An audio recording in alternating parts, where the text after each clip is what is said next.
perhaps Gilmore with the Epoch Times, and this question is for both of you gentlemen.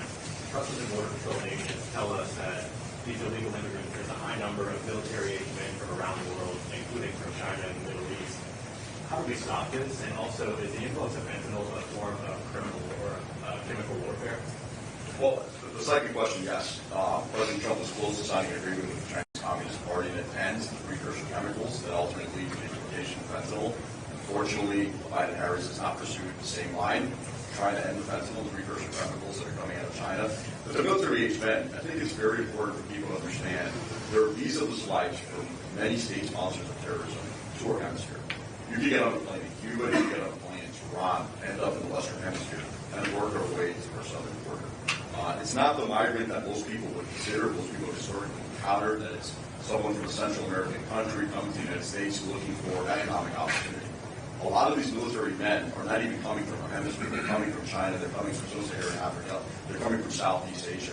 We have no idea what their intentions are. And we have no idea how a person who lives in object poverty is able to finance a flight into Nicaragua or into Venezuela in order to come up for our southern border.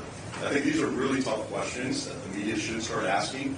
Who are these people who are landing in Nicaragua? Who are these people who are landing in Venezuela? Why do we have direct flights twice a week from Tehran to Caracas? And who are the people who are getting on those planes in Tehran, and how do they end up in Caracas? And where do they ultimately go from there? They're not enjoying the Venezuelan beaches. They're coming to our southern border. And I think it's very, very important for us to start scrutinizing who these people are and what's their intention coming to our country. I think that's a great point. I think another hard reality, a lot of Americans aren't aware of this, is most people who cross the Mexican southern border did not actually start in Mexico. So this is something that should be concerning every American. When I visited the southern border, President Trump is going to be at the southern border, I believe, later today. When I visited the southern border the day before, there were 2 Lebanese men who had tried to cross that southern border. Long before, there was a woman from North Korea that was almost smuggled in like a bag. This is a country where you could actually seek asylum through the front door in the United States, and yet chose not to. The fact that you chose not to come as a refugee or seek asylum, but instead hidden in a bag through the southern border from places like North Korea or Lebanon, I think reveals that this is also a national security threat to the future of the United States.